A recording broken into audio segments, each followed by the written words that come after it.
Welcome to the Tech Egg. Don't get scrambled. Enjoy the video. You'll begin by making sure your iPhone is ready. Check iOS version and free storage because updates and space affect syncing. Once done, verify calendar accounts are enabled in settings so events can appear. Next, force close and restart the calendar app to clear transient glitches. This is fast and often fixes display issues. If you see missing calendars, keep these settings visible. You'll toggle and resync them in the next phase to rebuild event data. Now you'll resync accounts and confirm deeper settings. Start by toggling calendar off then on for each account in settings.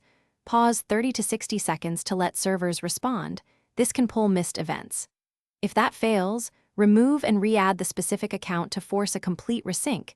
You'll sign back in with credentials.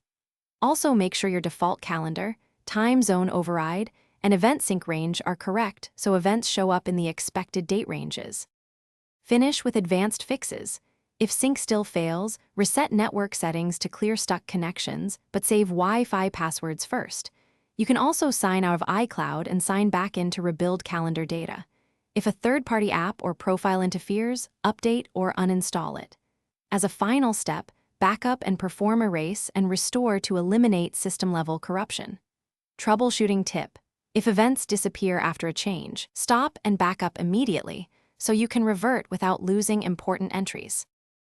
Thanks for watching. Consider subscribing if I helped unscramble your problems.